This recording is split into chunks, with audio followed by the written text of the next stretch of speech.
Hulk Hogan's final words to his daughter before he died. Hulk Hogan was more than a wrestling icon. He was a household name, a pop culture symbol, and a father with a complicated past. But behind the fame and glory was a fractured relationship that quietly unraveled over the years. What happened between Hulk and his daughter Brooke? Why did they stop speaking? And what were his final words before everything came to an end?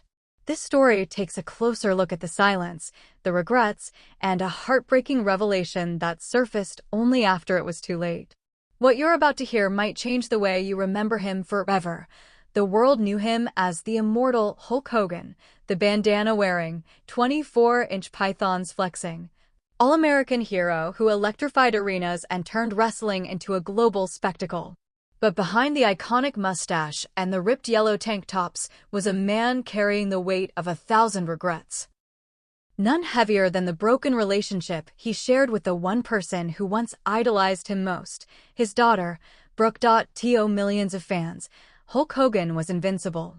He stood tall through steel cages and scandal, lawsuits and reinventions, always rising again with a leg drop and a thunderous crowd chant behind him. But in the final chapters of his life, there was no script to follow, no opponent to pin, no promo to cut. Just silence. A silence that lingered for years between a father and a daughter who used to be inseparable. It didn't start that way. In the early 2000s, Brooke Hogan was her father's pride. A blonde, ambitious teenager with dreams of pop stardom, she was cast not only in the shadow of his fame, but directly into its spotlight. The VH1 reality show Hogan Knows Best gave audiences a curated glimpse into their family life, Hulk as the protective father, Brooke as the rising star, and an image of unity that, at the time, felt genuine. But television is not truth. It is a lens, manipulated and filtered. Beneath that surface was a relationship under strain. The weight of celebrity, the pressure of perfection, and a father who loved deeply but controlled fiercely. Hulk wasn't just her dad, he was her manager, her brand, her guardian, and sometimes, her greatest critic. He monitored her dating life with intensity that blurred boundaries. He inserted himself into her music career with the justification of protection, but often left her feeling suffocated. What fans saw was laughter and loyalty. What Brooke felt, over time, was resentment and isolation. The cracks began to show after Hogan Knows Best ended and Brooke tried to carve out her own path. Her music struggled to chart. The public began to turn on the Hogan family after a series of scandals: Nick Hogan's car crash, Linda Hogan's tell-all interviews, and Hulk's own controversies. Somewhere in that storm, Brooke began to pull away. And Hulk, unsure of how to let go without losing control, tightened his grip. They argued. Sometimes explosively. Sometimes not at all. Silence replaced conversation. Months passed without calls. Birthdays became awkward formalities or were forgotten entirely. By the time Hulk was in his late 60s, the distance between him and Brooke was no longer about celebrity or headlines. It was something deeper: years of unspoken hurt, misunderstandings never mended, and the painful realization that love, even when unconditional, can be fractured by human flaws. When the news of Hulk Hogan's declining health began to circulate, many dismissed it as rumor. He was Hulk Hogan, after all, immortal, untouchable. But behind the scenes, the truth was grim. Complications from multiple back surgeries, years of physical punishment, and lingering infections had taken their toll. Hogan, who once slammed giants and survived chair shots to the skull, now struggled to walk without pain. He kept it hidden from the public eye as long as he could, but those closest to him knew the fight was drawing to a close.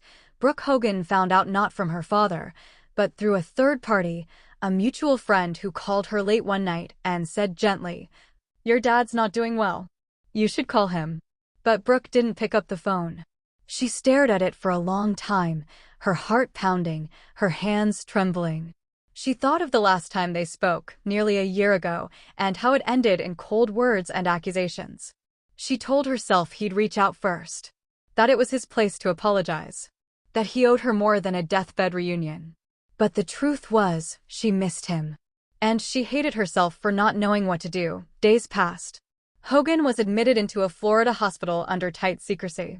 The official story was dehydration and minor complications. But the real story, one guarded by whispers among staff and a tight inner circle, was far more serious. His organs were failing. He was no longer responding to medication. The Hulkamania energy was gone, replaced by stillness, by frailty, by the ghost of a man who once defined physical strength. It was his longtime friend, Jimmy Hart, who made the call. He found Brooke's number and dialed it with hesitation. "Brooke," he said softly when she answered. "He's asking for you." She didn't respond right away. Her voice cracked when she finally whispered, "Is he awake?" Hart paused. "He's drifting in and out. But he knows. And I think he needs to see you." The drive to the hospital was a blur. Florida sunshine streamed through the windows, mocking the storm inside her. Brooke hadn't seen her father in person in nearly 2 years. She wondered what he'd look like. If he'd be angry. If he'd speak at all. If she'd make it in time. When she entered the room, it was almost empty. No crowds, no cameras, no roar of fans. Just a dim light, a beeping monitor, and the once mighty figure of Hulk Hogan lying still in a hospital bed. His frame was smaller now, sunken into the linens. His signature mustache was still there, though grayer, thinner. He turned his head weakly as the door creaked open. Their eyes met. For a moment, time folded in on itself. She wasn't a grown woman standing at her father's deathbed. She was a little girl again, watching from the wings as he entered an arena, larger than life, pointing to her in the crowd. Her protector. Her hero. Brooke took a tentative step forward. "Hi, Dad," she said softly, his eyes welled with tears. His voice was barely a whisper. "You came." She nodded, choking on emotion. "Of course I did." He motioned for her to come closer. She sat beside him, taking his hand, calloused, cool, familiar. He squeezed it with surprising strength.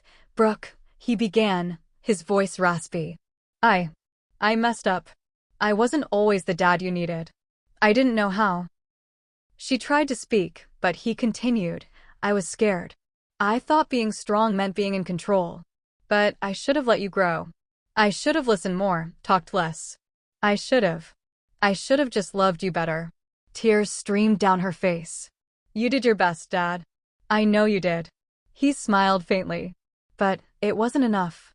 You needed a father, not a manager. Not a headline." She gripped his hand tighter. "You were still my dad. Even when it hurt. Even when I hated you for a while. I always loved you." The monitor beside them beeped steadily. He closed his eyes, his breathing slowing. "Do you remember," he whispered, "the beach house?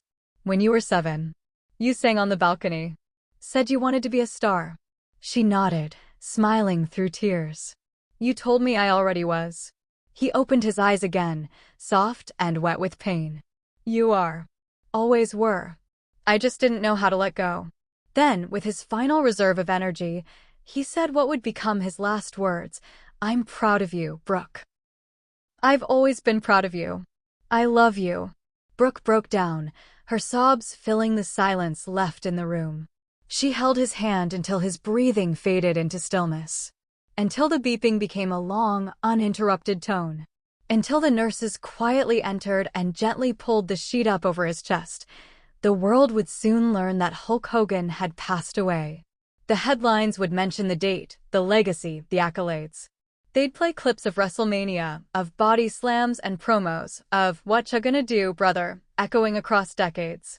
But what they wouldn't see was the room where a daughter held her father's hand as he finally told her the one thing she'd waited her whole life to hear. In the days that followed, Brooke didn't speak to the media.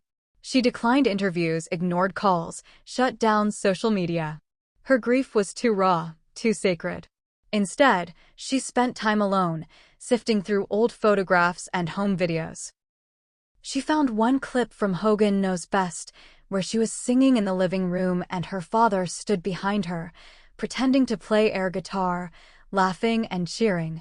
She replayed that moment again and again.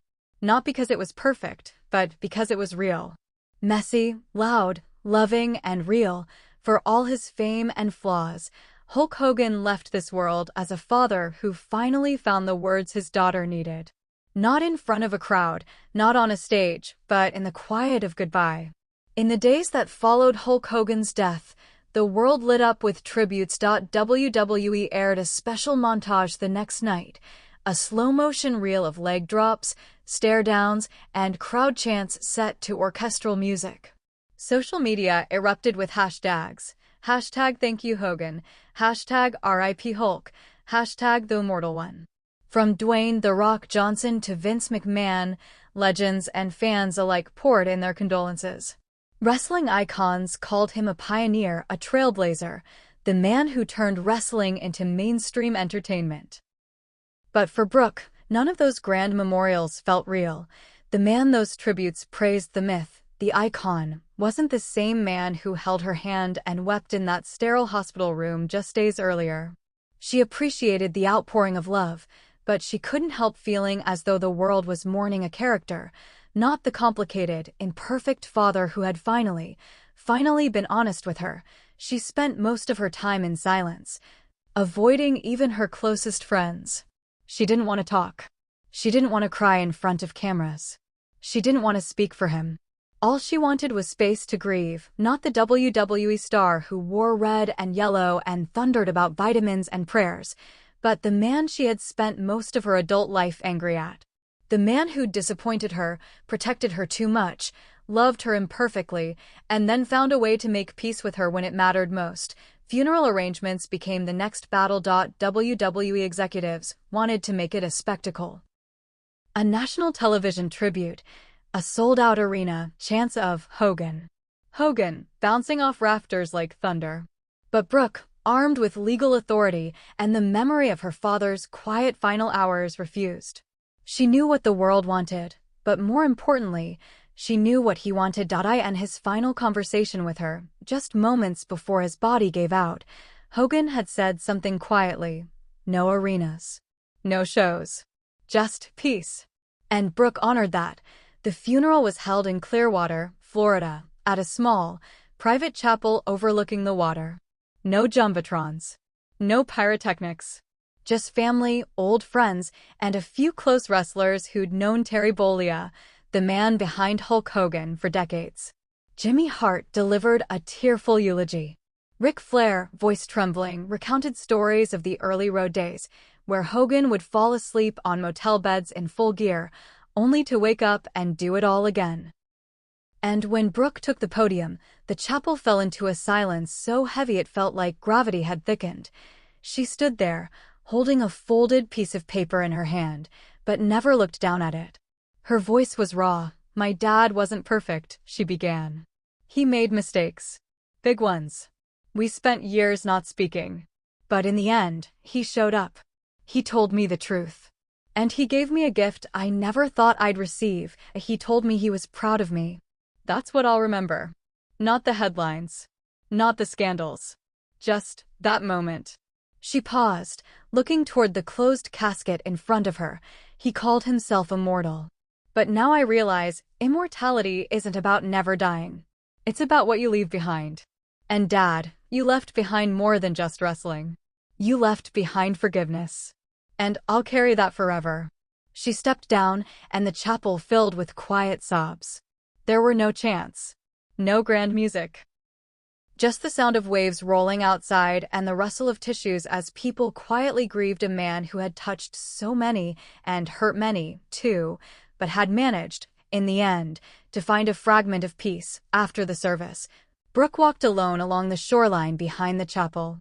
The sun was beginning to set, painting the sky in hues of orange and crimson. She carried a small urn in her hand, the final resting place for a portion of her father's ashes. The rest, she'd decided, would remain with her. At the edge of the sand, she knelt. This is for the man I never stopped loving, she whispered. She opened the urn and let the wind take the ashes. They swirled briefly in the air, catching the dying sunlight before vanishing into the sea. The days that followed brought her more grief than she anticipated. Grief, not just for her father, but for the years lost. The moments missed. The milestones he wasn't there for because of ego, pride, and stubbornness. She began to write letters. Unsent messages to her dad that poured out her pain and her healing. In one, she wrote, "You were a storm, Dad. Loud, unforgettable, and sometimes terrifying. But you were mine. And now that you're gone, I miss the noise." The media buzzed for weeks.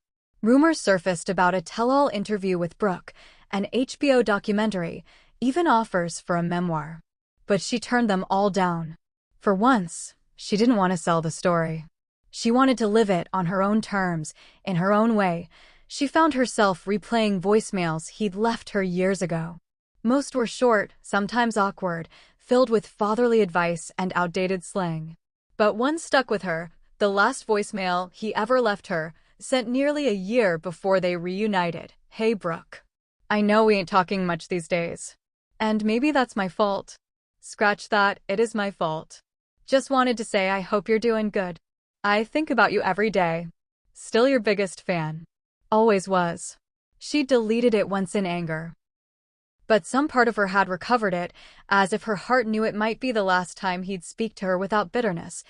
There's a strange thing about losing a parent you had a complicated relationship with. It doesn't end in clean grief. There's sorrow, yes, but also anger, relief, regret, love. It all coils around itself until it's hard to tell what emotion you're feeling at any given time. Brooke found herself waking up some mornings in tears and others in laughter, remembering his ridiculous jokes and over-the-top stories. Grief, she learned, is not linear, especially not with someone like Hulk Hogan. But one morning, weeks after his death, she found herself standing at her father's gym, the one he'd opened back in the day as a tribute to old-school wrestling. It was closed now, dusty. Faded posters of him and Macho Man Randy Savage lined the walls. In the center of the room stood a small ring, the same one he used to train in when cameras weren't rolling. Brooke climbed into the ring. She stood there for a long time, remembering the echo of his voice, the smell of sweat and leather, the way he'd laugh and say, "Don't worry, Brooke, you're gonna body slam life harder than I ever slammed Andre." And for the first time since he passed, she smiled, not a forced smile, not one crafted for cameras or reporters. A real one. A daughter remembering her dad, not the Hulk Hogan the world knew, but the Terry Bollea who used to sing her lullabies in his gravelly voice. This was her goodbye, her beginning, and as she left the ring, the echoes followed her, not of crowds, but of peace. Time has a strange way of healing things, or at least softening the edges. 3 months had passed since Hulk Hogan's funeral, and the headlines had finally slowed. The wrestling world had moved on to its next tribute, its next retirement, its next drama.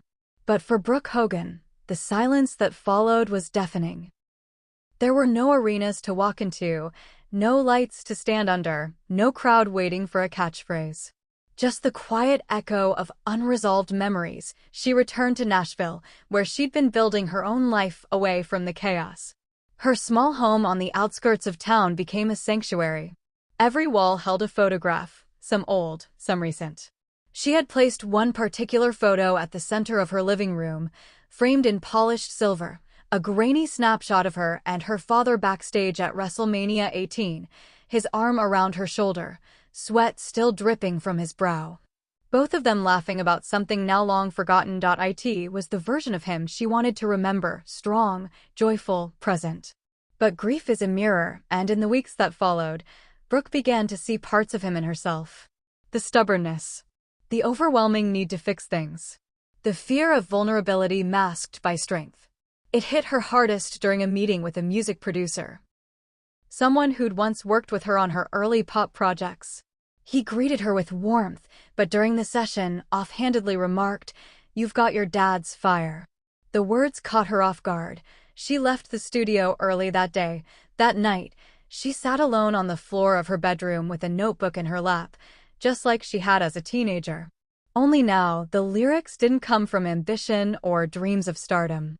They came from mourning, from love, from the fragile, precious closure she'd received at the very end. She wrote a song. It wasn't for a label. It wasn't for a chart. It was for him. The title came easy. The last words you said. The lyrics poured out like confessions. "You were my giant, my storm, my shield, but somewhere we lost the road that healed. In silence we lived, in silence we bled, until I heard the last words you said. I'm proud of you, Brooke. I love you still. Words I'll carry when time stands still. By morning, she recorded a raw demo in her home studio. Just her voice and a piano. No effects. No production. Just grief turned into melody. She uploaded it to her private SoundCloud, no promotion, no post. She simply needed to release it. But somehow, someone found it. And within 24 hours, the song spread like wildfire across wrestling forums, fan pages, and music blogs. Brooke Hogan writes haunting tribute to her father. One headline read, "The song Hulk never got to hear," said another. But that wasn't true. Brooke knew it. Because in the quiet of his final moments, he had heard it, not in melody, but in her words. The song began to take on a life of its own. A tribute video surfaced on YouTube, a montage of Hogan's wrestling career synced with Brooke's recording. The comment section turned into a digital vigil. Cried my eyes out. You could feel the pain in her voice. This is more powerful than any WWE tribute ever aired. Brooke, your father is smiling somewhere. And while she appreciated the love, Brooke remained quiet. The fame that had once excited her now felt intrusive. She turned down interviews, declined offers to perform the song live, and politely told producers that this wasn't a comeback, it was a goodbye. But grief has layers. And one layer she hadn't anticipated was guilt. She began waking in the middle of the night with that same thought looping in her head. Why didn't I call sooner? She'd forgiven him. But she hadn't fully forgiven herself, and then one morning, she received something in the mail that changed everything. A package. No return address. Just her name written in capital letters across the front. Inside was a stack of handwritten letters, over a dozen. Each one dated, some going back nearly a decade. The ink was faded, the pages folded and worn. They were all from her father, letters he'd written but never sent. The first began, "Brooke, I don't even know if you'll ever read this. But tonight, I saw an old video of you singing on stage, and my heart nearly burst with pride. I know we're not talking right now, and I know that's probably my fault. I say the wrong things when I'm scared. Always have. But I wanted you to know, there's not a day I don't think about you." She read all of them in one sitting. Some were filled with apologies. Others with memories. One, written during the height of their feud, said simply, "I miss your voice. I miss my daughter. I'm trying, Brooke. I just don't know how to reach you." Tears soaked the pages. They weren't perfect letters. Some repeated themselves. Some rambled. But they were his truth. Raw. Unfiltered. His real voice, not the one crafted for fans or media. She clutched those pages like lifelines.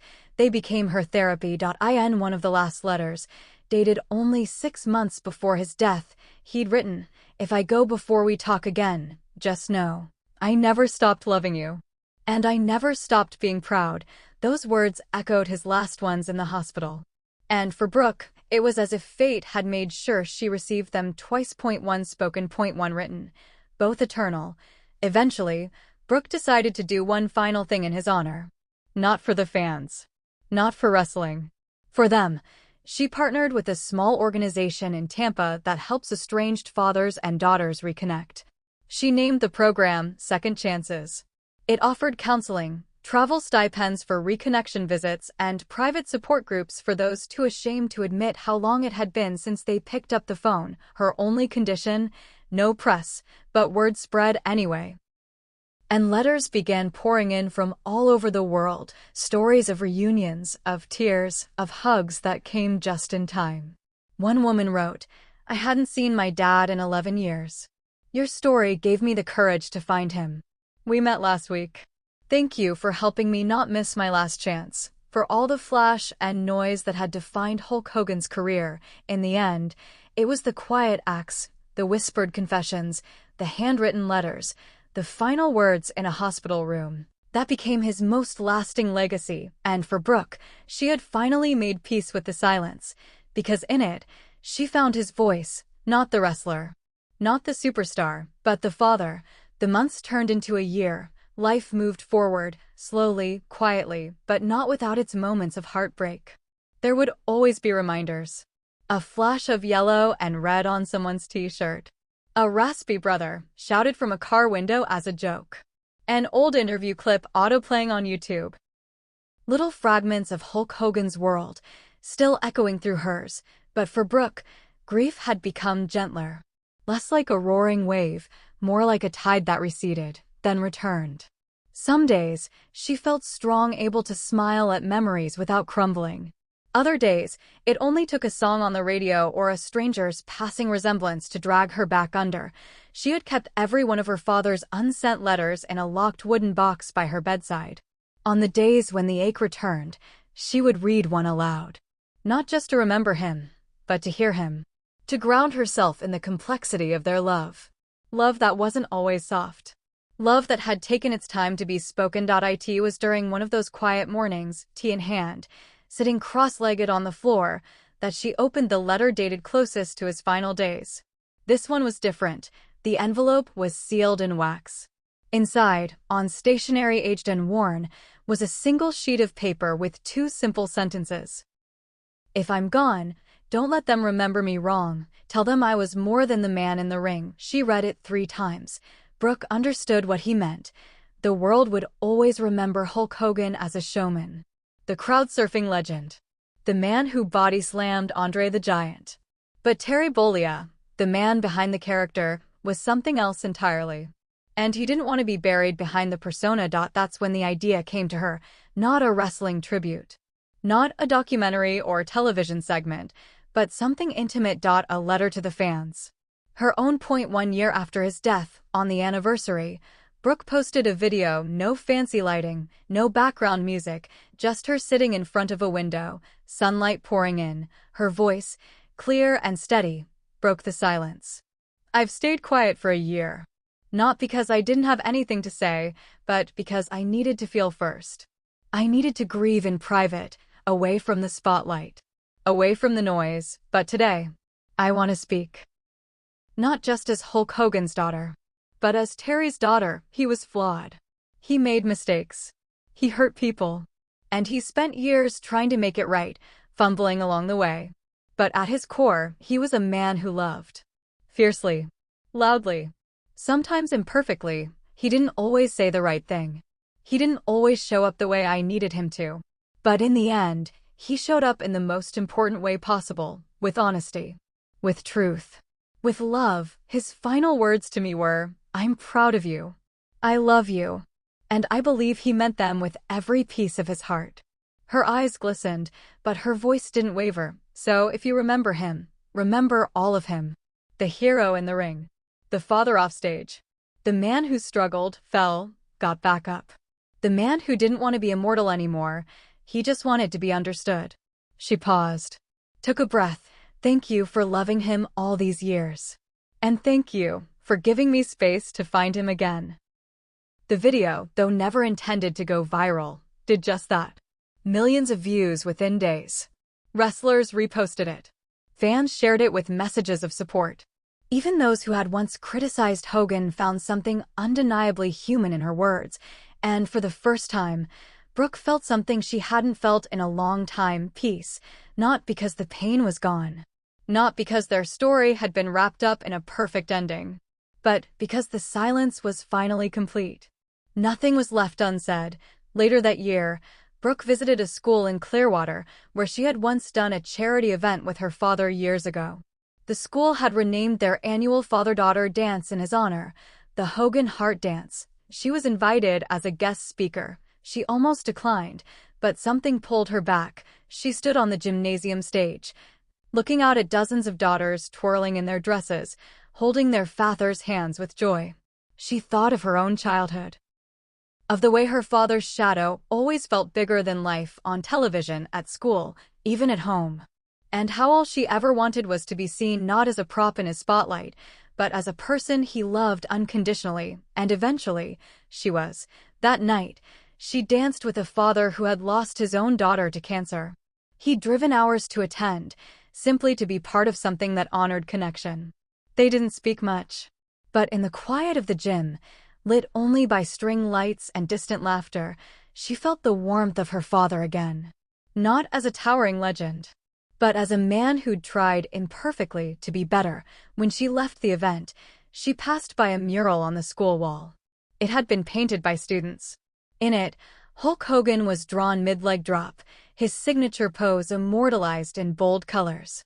But just behind the larger-than-life figure was a smaller one, Brooke as a child, watching him from the sidelines, hand raised, cheering him on. She stood before it for a long while. She touched her fingers to the painted version of her younger self and whispered,